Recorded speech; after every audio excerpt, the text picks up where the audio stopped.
Hey guys, Kuhl-Aid man here. It's been a little bit, hasn't it? Like, I think it's been about a year. One sec. It doesn't. Today's gonna be a. To those who aren't, you have to blur that out around time. Uh, yeah. This is gonna be a bit of a different one. So usually I made some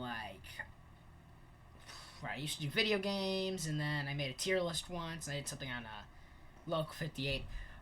Today I am going to be making a video essay because I've been watching a lot of them recently, and I like it a lot. So, yeah, there's going to be a video essay on the history of the Nazis. Let's begin. Benjamin's Yepsish! Benjamin's Yepsish! Whoa! Did I just time travel? 4 days? No. My footage I forgot to save it, so I gotta redo it. Anyways, the beginning of the Nazis. The beginning of the Nazis, well, technically, it started as the German Workers' Party. Really, the Nazis did not get its start till that fateful day in that medical tent in World War One. There was this German soldier who is recovering after a gas attack. And while he's sitting there recovering, ambitious to get back on the lines, a priest walks in and tells him, "It's over. Germany surrendered." In that instant, he was so incredibly angry. He was angry to the point that he made himself believe that he was blind from the mustard gas, and that he was just kind of making it up. After he found out that he wasn't making it up, he still was blind, as he believed himself to be, when really it was just his mind. He believed it so much that it actually happened, more of like a placebo thing.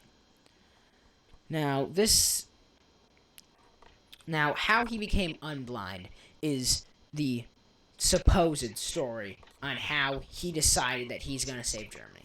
So there's two different ones.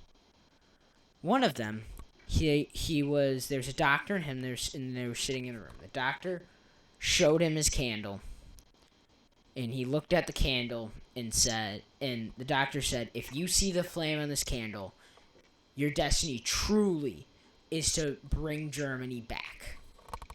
And he looked and looked and looked, and he saw it.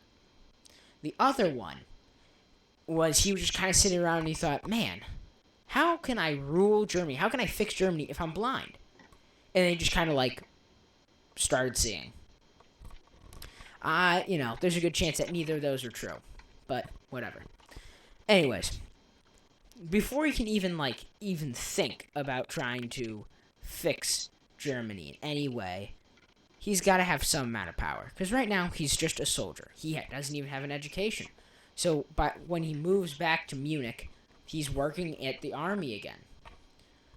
And on one night, after just a long week of work, he goes to one of the German beer halls. And he sees this group of men talking. And there's one guy giving a big speech. His name was Anton Drexler. Sound familiar? He should be. So Hitler overhears this, and he starts thinking, hey, I kind of like what this guy's saying. It's a lot of pro-nationalist stuff. It's a lot of Soviets, anti-communist stuff. So he walks over there, and he starts, listening, and he starts taking part of discussions, and he gets invited back. And within a couple months, within a week, he's inducted into the party. Within a couple months, he's one of their most known leaders. He would give speeches almost every week, if not every night. And eventually, they promoted him to leader. Of course, they would. As leader of the party, he shaped it into what he wants before. Now, there was already some anti-communist, anti-Semitic, anti-capitalist ideas. But it really didn't get its full thing until Hitler. Hitler really, hit it hard with all those ideas. He made up the name of the National Socialist Party, aka the Nazis. And, using his years in art, he made the famous flag that I'm not planning on showing for obvious reasons.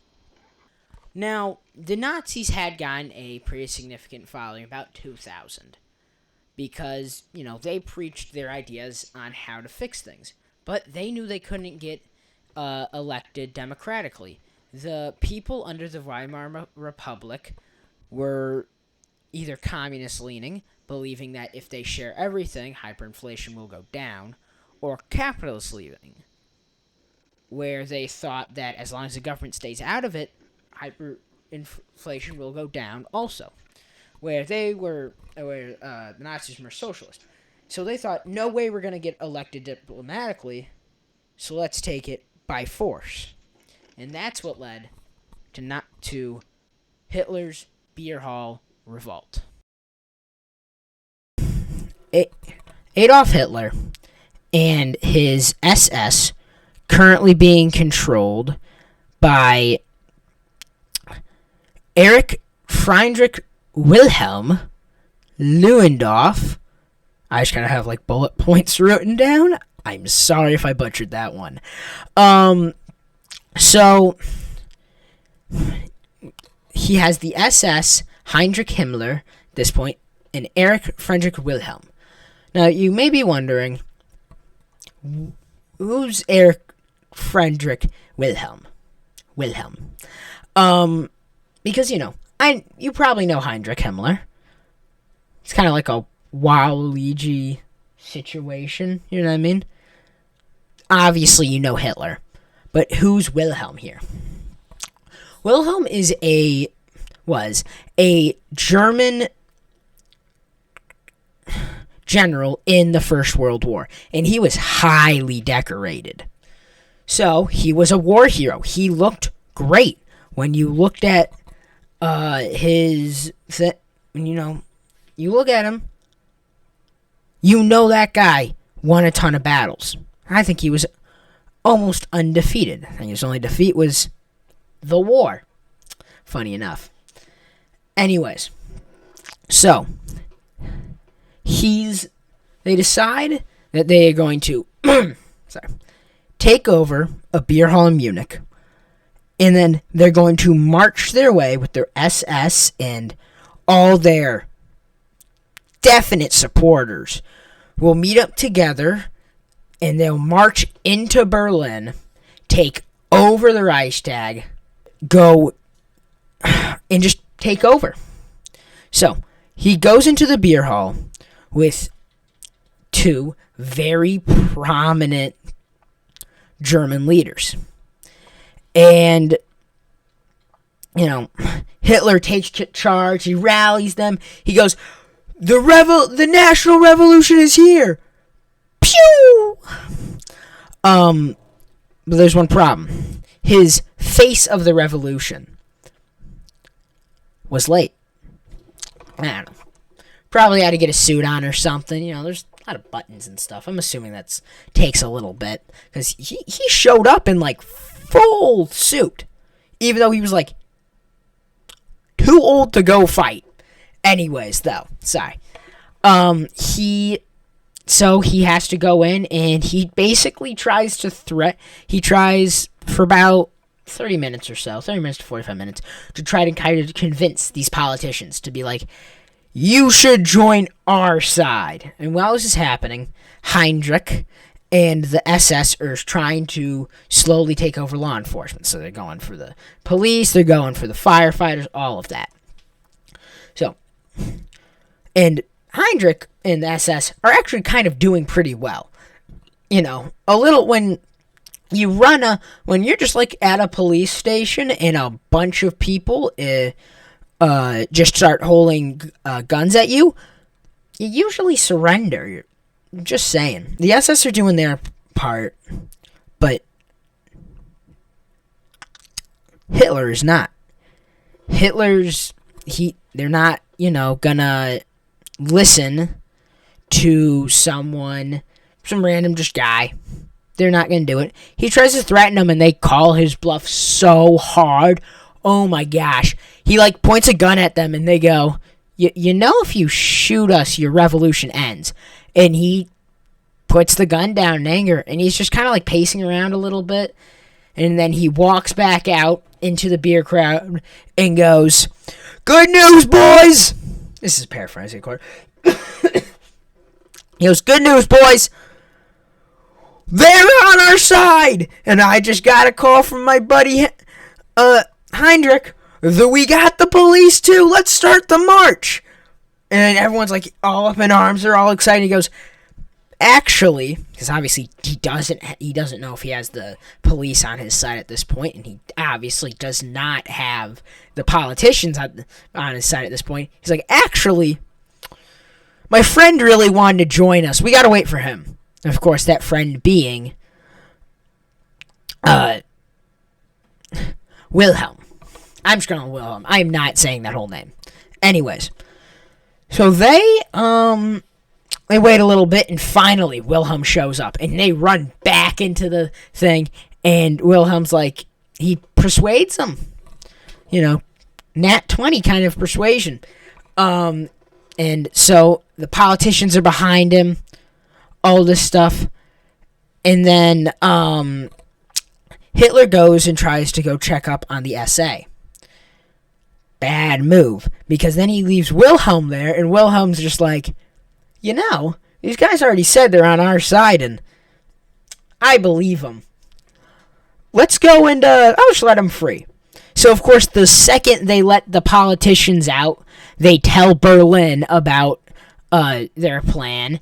They start a small fight against the Germans, against the Nazis. So, Hitler, convinced his plan will work, convinced the politicians will just come back. They're being a little silly goofy, they're joking around. He sits in the beer hall for a couple hours.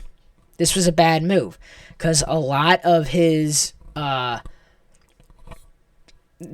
populace who was backing them sobered up and was like, "Hey, this guy's kind of insane," and a lot of them just kind of left. So finally, he goes, God, we've been here for 4 hours. Might as well start the march now. So they start the march, and it's basically just the SA and then him. And, of course, it's just the Nazis. Plus, probably a couple other people who were just, still drunk or genuinely believed in what he was saying. So they get their march there, and waiting at the front gates, at the front of the Reichstag, is a bunch of policemen, and they shoot at them. All in all, 15 were found dead. 15 Nazis died. A lot got injured. 15 died. About a dozen were injured. And then, a lot of them got captured. 1 civilian died. 4 policemen died, and a lot got wounded. So, the Nazis just got beat bad. I talked about how, it kind of seemed like the Nazis didn't have much going into it. They still had around 2,000 people. And the police only had, 130, but they were the ones who shot first, so they got the upper hand. They arrested most of the people, but Heinrich and Hitler both fled the scene very heroically. So they both fled the scene. Hitler probably thinks he's scot-free, of course, for 24 hours when they arrest him and put him on trial. At this trial, while he's waiting, Hitler realizes, hey, we can't take this thing by force. What are we thinking? we gotta do it diplomatically. And you know, it's a great time to be diplomatic. My court trial for trying to overthrow the government. You know, the people who are being the people judging me. So he goes up there and he makes this rallying speech. If you can't tell, I'm trying not to say great because Hitler's speeches, in speeches context, they worked well. I'm going to go with that one. Very well worked speech. He probably thought a lot about it. And he did so well, he got his sentence reduced from life to like 9 months. And maybe 6 if he's, a good boy. So while he's sitting in jail, he asks for one thing: a typewriter. In this 6 months, 6 to 9, I don't really, it's kind of ambiguous. In this amount of time he is in jail, he writes his famous book, Mein Kampf, which rules out pretty much all his ideas, and it gets mass spread pretty quickly. So by the time he walks out of prison, he walks out to a standing ovation. People are overjoyed. There's actually a story that the guard that let him free asked to autograph Mein Kampf, or his Kampf. If you can't tell, this is a new day, Got sunglasses, new shirt, and a visitor. I hope she doesn't leave. Anyways, even though this seems like a very cheery time for me... Oh, she's gone. Even though it seems very cheery, we are at the part where the Nazis have full control of Germany, and they are starting to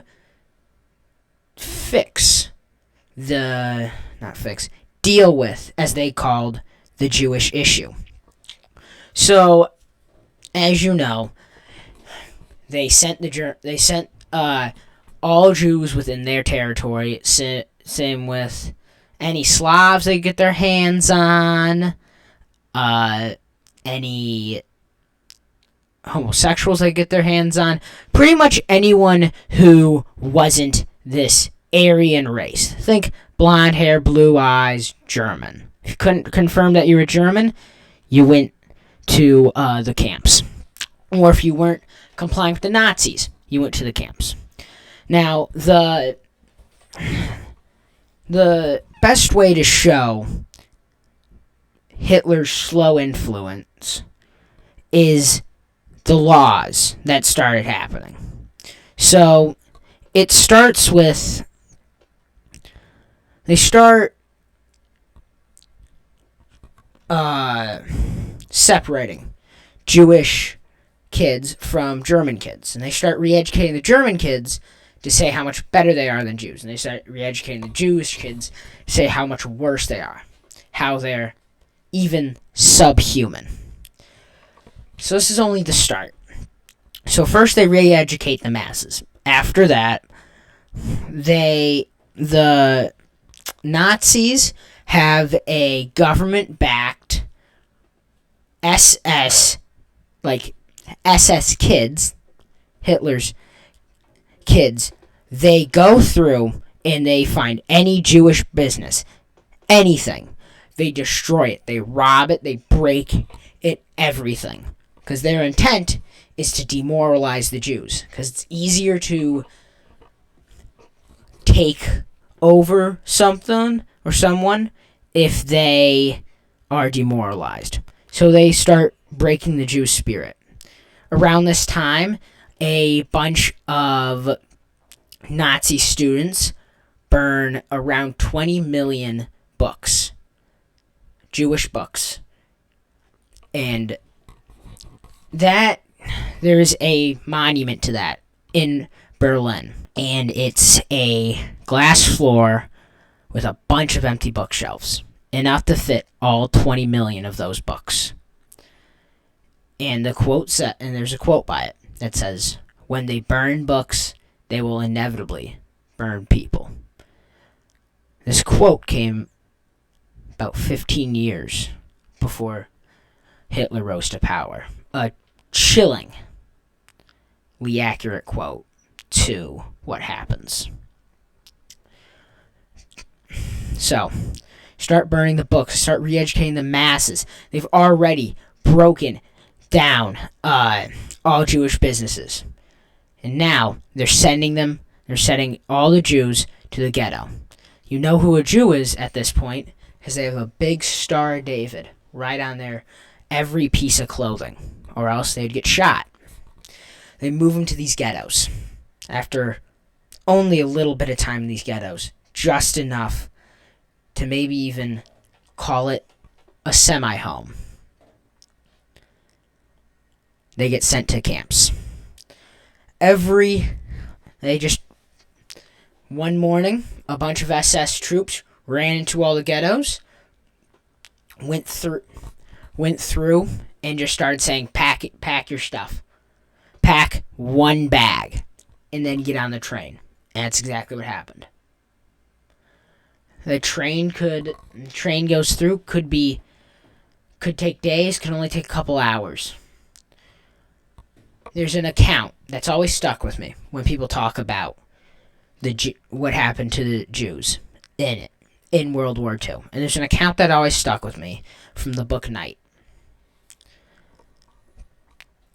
And it goes something like this. They had this one woman who was on the train. And she started pointing at the hills. They were getting pretty close to the camp. She starts pointing at the hills where the camps are. And she starts yelling, I see smoke, they're burning people. She keeps on repeatedly saying this. Until, unfortunately, the people in the car shut her up. She wakes back up. She does the exact same thing. SS have enough of it, they take her out, and they shoot her. Morbid how correct she was. The concentration camps, when you got there was one of two ways. You either went... They had a line. There's a couple of checkpoints to get through. The first one, boy or girl. They set the females this way, males this way. I don't know if that's exactly true. I'm pretty sure it changed based on camp. It probably changed based on... Actually, no, it couldn't change based on day. Anyways, you got your second checkpoint. They asked how old you were. If you said anything under 18 or anything over 45, they sent you in the left direction.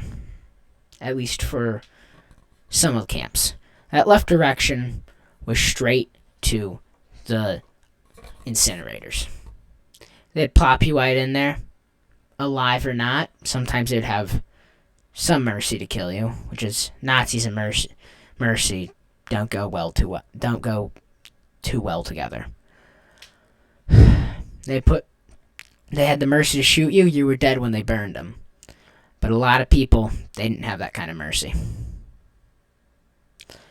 Some people, this is at least at the beginning of the war, after they made the gas chambers, they put them in there. They let them slowly suffocate to death, saying it was a shower.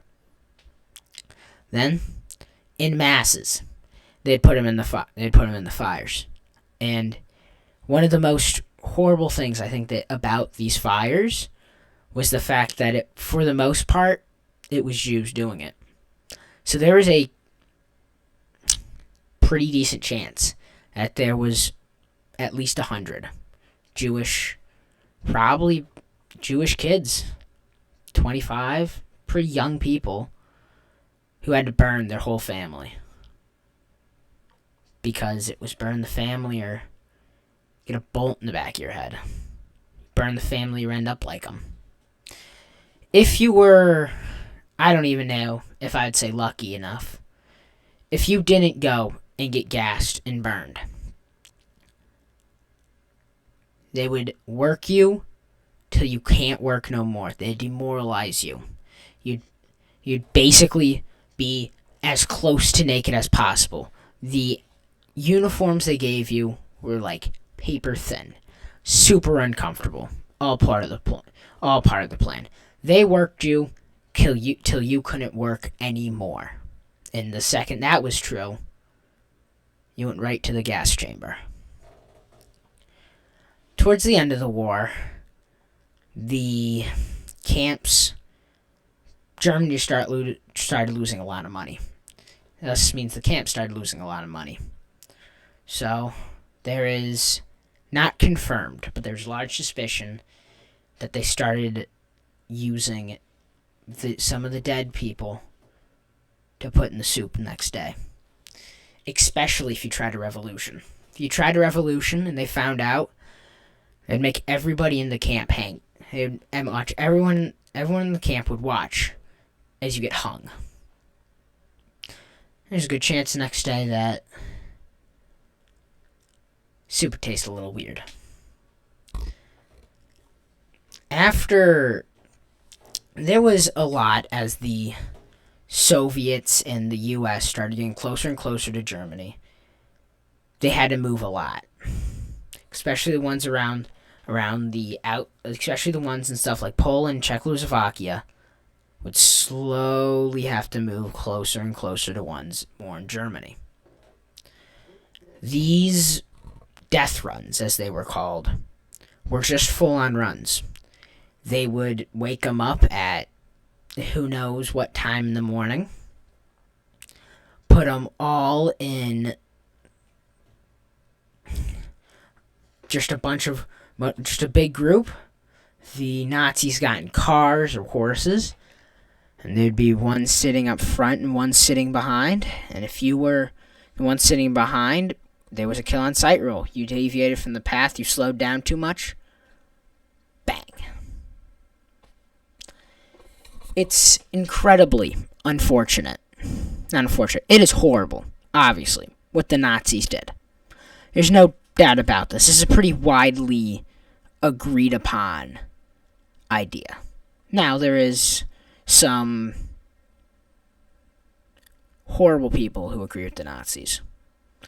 And maybe some of them maybe have some mental health issues.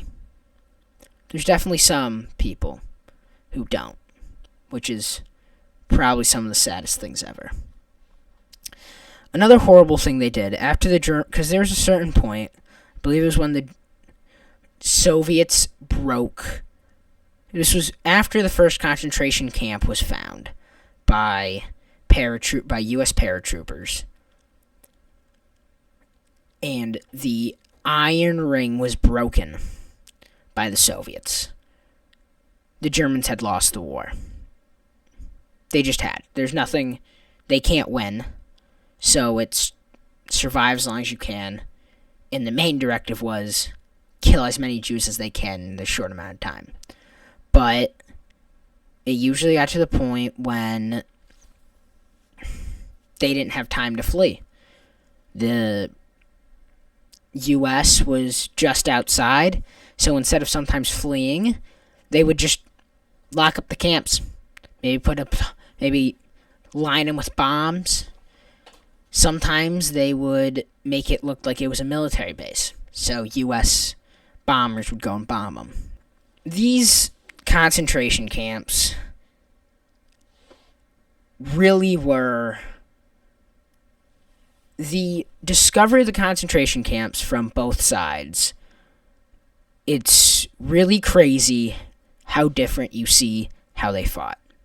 Soviets, they didn't really change in their fighting. Soviets always, through World War II, through their whole march to Britain, the Soviets had the same march. It was Stalin's no-step-back policy. Which, by the way, one of the coolest lines in World War II. So they never really changed, and I'll get onto that in the next chapter. Get actually onto like the war in the next chapter. But this was probably this is a very important thing to talk about now. So, after, at least on the Western Front, after the U.S. paratroopers found out about the concentration camps and how there's more than one, it's a crazy stat. I might pull it up here if I can find it, and if I can't, I won't. But the number of POWs plummets because they stopped taking prisoners. It was no longer, hey, maybe these guys, I know we're fighting them, but like, maybe we can turn some of these people. But the second that was over, it was it. You saw a German, you killed him on sight, especially if you saw the SS. If you saw the SS, they probably gave him a very brutal death. Because, not saying that humans should judge how other humans should, live or die, but some people, if you can support that willingly, because, like, in the army, at least it was more, you could definitely make more of an argument of, like, oh, I'm here so I don't get killed. The SS, you had to get promoted in there. You had to work there. So when I hear ex-SS soldiers being like, oh, I was just following what, no, you weren't. You believed in everything you did, and you loved to do it. But instead of implementing my own little bit of opinions, let's get back to what happened. So, the Holocaust was the worst thing to come out of World War II. A lot of people argue it was the atomic bomb. Maybe to come out of World War II, that might be right. But at least to happen in World War II, the worst atrocity was the Holocaust. And it's, if you are interested in this, I'm assuming that I'm assuming you, Mr. Modge's man, have already read this book, but if you haven't, I would highly suggest to read Night. I know his last name's Weasel, but I would highly recommend to read Night. It's a sad book, but it's a really good read.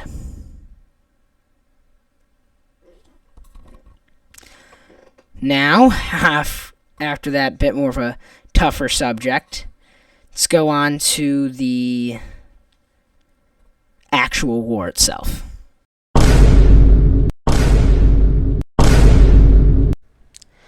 I look like I'm about to give you the craziest pitch of all time on a J-Schlatt video. I'm not gonna lie. Anyways, so now that we're done with the tougher stuff, now we can go to the stuff that, at least in my opinion, is a bit more interesting. Of course, I'm talking about actual World War II.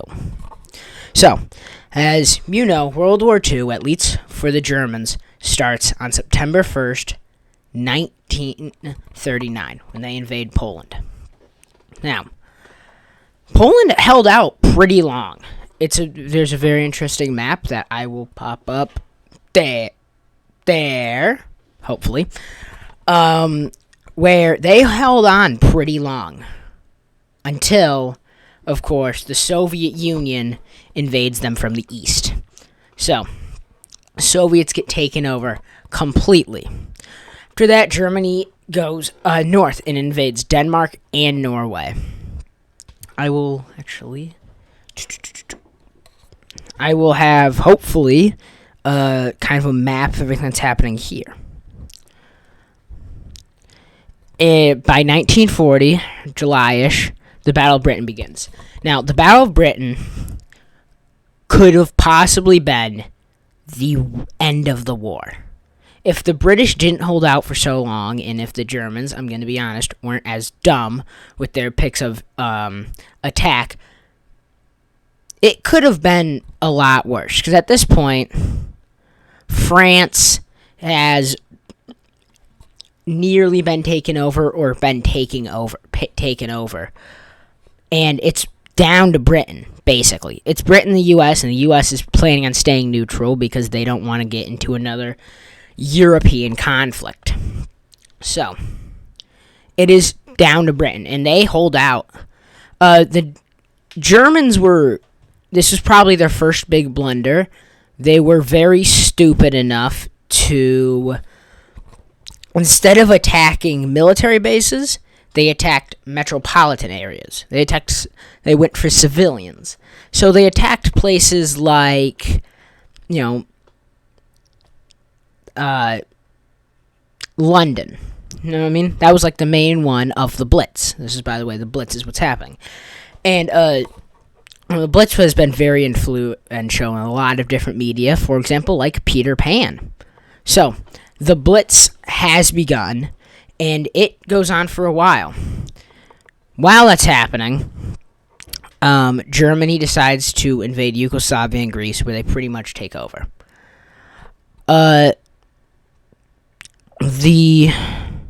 After around a year of the Blitz, give or take, at least 6 months of the Blitz, the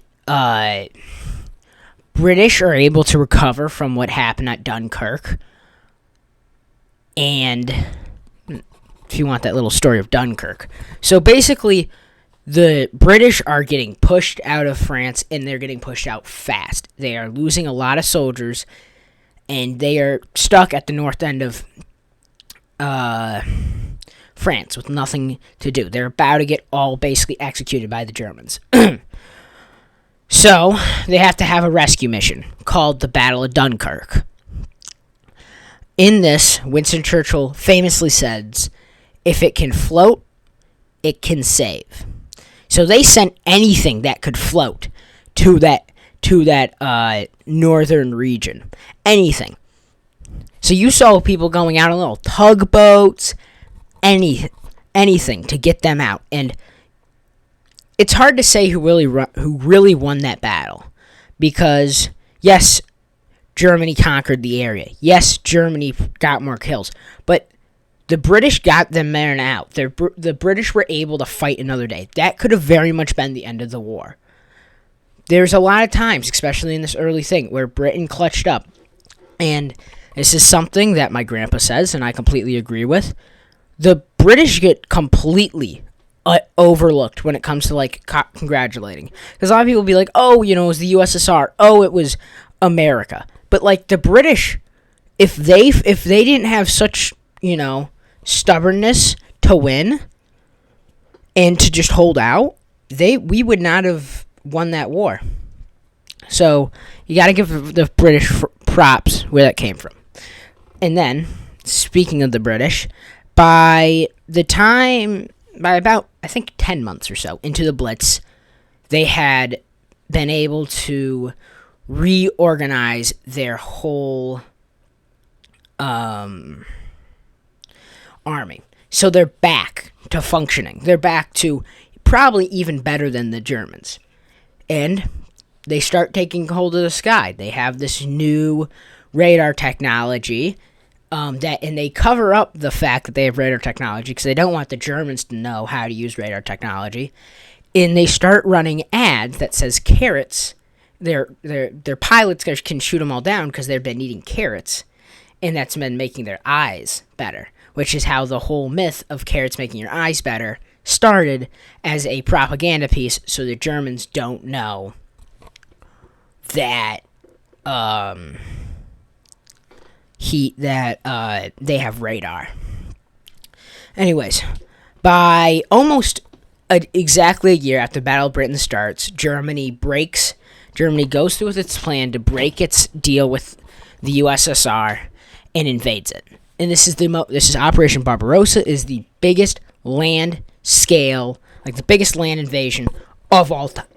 And they do pretty well. They get to the point where they have conquered. So they have 3 different things. I might get to show it here-ish. So 3 different attacks was.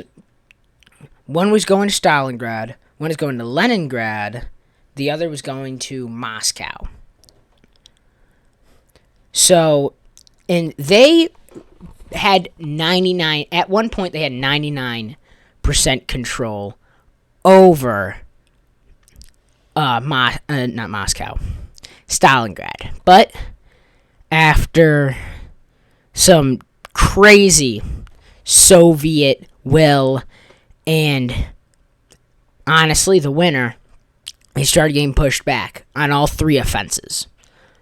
They start pushing back in Stalingrad, Leningrad, and they are on the footsteps of Moscow, and then obviously the winter strikes, and their tanks aren't operational. It's like fighting the USSR is like fighting a Hydra. You shoot one of them, 3 more appear out of nowhere. They were giving anyone who could walk and shoot a gun to go shoot Nazis. So they start making slow advances. And at this time, Stalin made a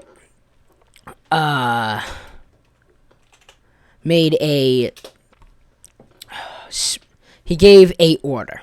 One of my favorite lines, I've already said it once, one of my favorite lines for all of World War II was Stalin's no step back order. Alright, so put your head in the mind of a German soldier. You know, the British are slowly taking control of Britain again. The Blitz has ended. The Soviets are turning around and are starting to march towards Berlin with the intent on going to Berlin and killing any Nazi, anybody who stands in their way to get there. But, like, you know, this seems really bad. But at least, you know, the U.S. isn't a part of it. Yes, speaking of that, we bombed Pearl Harbor. Y'all did what? Bombed Pearl Harbor. So you bombed the U.S.? Yeah.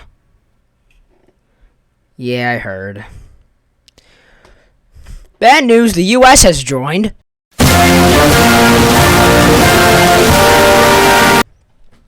So, it's looking rather iffy. This is past the point, the height. Right here, right before the turning of Stalingrad, is the height of the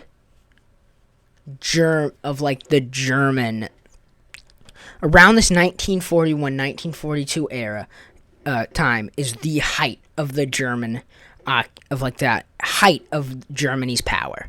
They have almost gotten all of Europe. They have basically all of North Africa, uncontested. They have, you know, they have their allies in Japan taking over stuff.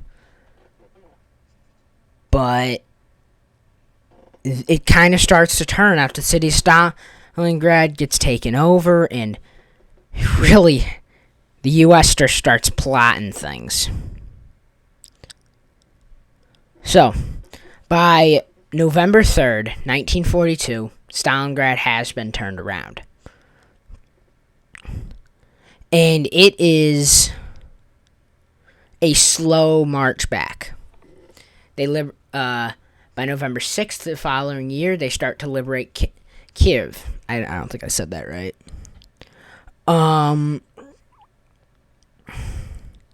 Then, probably the most notable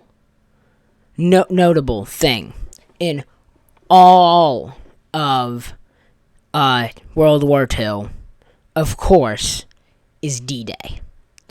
And that really is the sealer of the deal. It's like the nail of the coffin that Germany's going to lose. Because at this point, Germany has been just pushed back into the middle of... Oh, there's probably a map right here.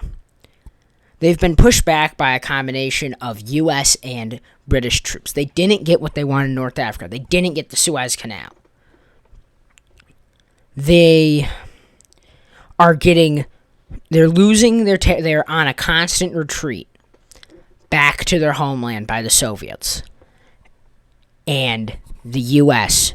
just invaded Normandy. So, they're getting, it's a two-front war now, which is not good. They get into southern France, and within a month of D-Day happening, 2 months, I apologize, of D-Day happening, they have liberated France. As they continue to move closer and closer towards the heart of Germany, Germany makes its last offensive.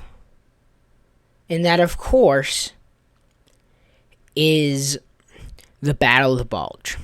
So the Battle of the Bulge was the last German attempt at anything. They need to capture this city right here. Because, as you can tell, there's a lot of roads around it. And they need their tanks, for roads.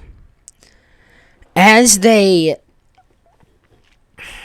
are, and conveniently, the U.S./British troops are in this city. So they get dropped, and it's a tough battle. It is a siege, and the U.S. and the Allied troops barely had enough bullets to go around. And one thing that didn't help is that it was really cloudy, so they couldn't tell what it was. So they dropped, a lot of the Allied supplies got dropped to the Germans, which is not good. Eventually, finally, the weather cleared up, and then a butt ton of paratroopers just started falling in from the sky and continued to kick the Nazis further back. As these paratroopers are going through the European landscape, they find, of course, their first concentration camp. And you can see the pictures here. Obviously, it was brutal. And from this point on, the Allies stopped taking prisoners. They killed any German on sight because what they saw. Around actually this time, early 1945, Auschwitz gets liberated. And then, only a couple months later in April, the Soviets finally break the Ring of Iron. The Ring of Iron was this defensive circle, it was a ring, around Berlin that was used to stop, was really the last offensive. There was no one in Berlin. As Call of Duty said, who was left to defend Germany? The old, the young, and the weak. There was no one left. This was the final thing. And it took them a while to get through. But eventually, there was a small crack that the Soviets exploited, and through they went. Eventually, in April, the final offensive happens. They're at the doorstep of Berlin, and they start marching forward. By this time, the Nazi party leaders know it's over. they've known it's over for a while. This is the height of Hitler's madness. He's taking a ton of drugs and everything. He's losing it. And he says, "You guys have all failed me, but don't think I'm going to leave Berlin. I'll put a bullet through my skull before I leave Berlin." And, well, it's exactly what happens. Right before the Soviets can get to the Reichstag, that is the end of the war. If Soviets capture the Reichstag, that's it. Right before, only a couple days, Hitler kills himself and his wife. By May 2nd, which was around this at the time of filming, about a week ago, May 2nd, Reichstag falls, and that famous Soviet flag is hung in Germany. Germany loses. Today, actually, Germany signs the unconditional surrender to in the headquarters of Dwight D. Eisenhower, and that's it. Germany's over. The Nazis have lost. Of course, the war isn't over. We still have Japan to deal with, which they do. But the Nazis are done. Well, now that the Nazis are done, I'm gonna go do kind of a "Where Are They Now?" little segment of but like, what happened to the Nazis?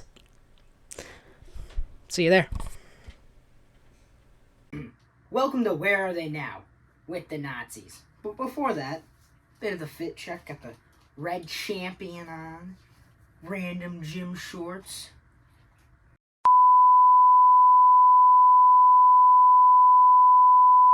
Sunglasses on.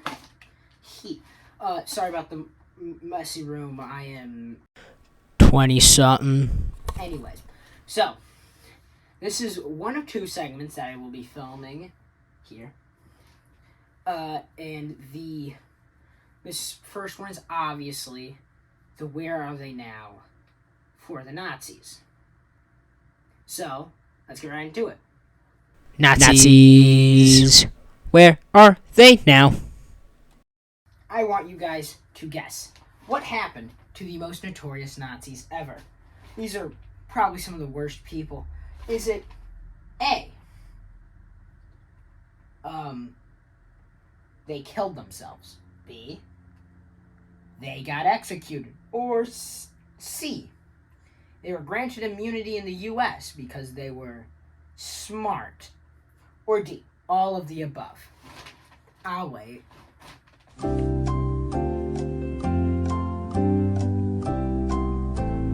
Alright, I'm done waiting. It was D. So I know you saw the title card and are thinking, Nazi beliefs, they hated the Jews, they thought they were the best race, duh, that's it. But actually, there's more to it. Why they believe this is what I'm really getting into. And to understand that, you have to understand a term called hyperdiffusion. Hyperdiffusion is the pseudoscience idea that all the great nations of the world all stemmed from one big one. This is the same thing with the pyramid. You see this a lot with like pyramids, and it mostly has to do something like Atlantis. Now, this became very popular around the 18th and 19th century for reasons like this. So the whole idea is that there was this master race, not necessarily Aryans, who sometimes it says like, during the Ice Age or something, but at some point was a globe-spanning civilization that taught all other civilizations how to do things. Which is I'll go with interesting take, But, what's wrong with it? How it applies to the Nazis is they had this archaeology group called the Annenreiber. Now, the Annenreiber were more of a propaganda group, if anything. But they were made to support the Nazi idea that they are the master race. And what they finally came up with is the reason why there's so many Atlantis theories. Because it was the first one. Basically what the idea was is the Norse gods were the survivors of Atlantis. So Atlantis was this great globe-spanning civilization city. When it sunk, the Norse gods, led by Odin, went across Europe because they believed it was in the Atlantic. They go across Europe, and that's how the Germans got there. And it had this whole thing where it was like, that's why we're better, is because we survived. We were this great civilization. Now we gotta be this great civilization again.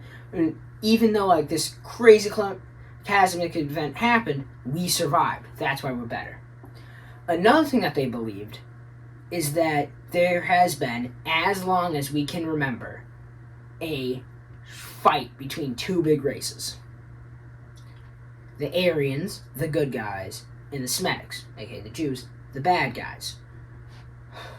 I hope someone doesn't clip that out of context because I am screwed. But, so that's the reason for them exterminating all the Jews, is because they're trying to save the world. So I don't know why I'm doing this so much. It must be the Italian coming out. Anyway, the Annenreiber were also responsible for a multitude of other things. Like, most modern day conspiracies started with the Annenreiber. Mostly in, for example, the pyramids. The whole idea of like, oh, the pyramids weren't made by the Egyptians started with them because they went to Egypt and was like, man, this is cool. We made this, by the way. Just so everyone knows, Aryans made it. I know. That's pretty cool, right? So, they also supposedly found the spear that stabbed Jesus. And they thought that it would grant them some crazy power to fight off the Allies. Because this was after, when the Annenreiber really started kicking into high gear, this was post D-Day. It's a two-front war, and they're losing bad. So they were coming up with literally anything. So they supposedly found the Jesus scepter. They went on a hunt for the Holy Grail, which, of course, was not successful. They went after this, 20 foot-long blanket describing a Norse victory over the British, and they thought that if they got that, it would, and then they remade it, it would, be speaking into existence. So they would have victory over the British, which obviously they didn't. Towards the end, towards the way end, the Annenreiber kind of lost all funding because it worked enough to get the common German person to think that, oh, we're the master race. And then they just kind of disbanded. But they left us with a lot of crazy conspiracy theories. Because anything they picked up on, any site, literally anything that you could think of, they tried to twist in a way. To be like, oh yeah, that's because of us, somehow. Another great example is they did extensive research into trying to prove that Jesus wasn't a Jew, but a Aryan who made the trek, who also survived Atlantis, which, by the way, timing doesn't make a lot of sense for this, but, timing's out the window when you're doing propaganda. Anyways, that he made the trek to Atlantis, but instead of going with Odin and the others, he decided that he was going to be a traitor and go live with the Jews, and that's why they didn't respect religions. Which is, whew, that's crazy. But yeah, that is the crazy conspiracies behind the Nazi ideas. That's it. Yeah, that's it. It feels crazy that I'm done. I would like to shout out a couple people, my inspirations. My gosh. Who? I'd like to shout out Mr. Modgersman for giving me the opportunity and the excuse to make this. I would like to shout out Wendigoon. He's my favorite video essay creator, but also Summoning Salt. This is more of like a Wendigoon-y video, but Summoning Salt is kind of what originally got me into it. This more version is more Wendigoon. And then for the conspiracy theory at the end, Milo Rossi, Mini Minuteman. I would all their links are in the description. Those are just my big inspirations. But that's it. See ya.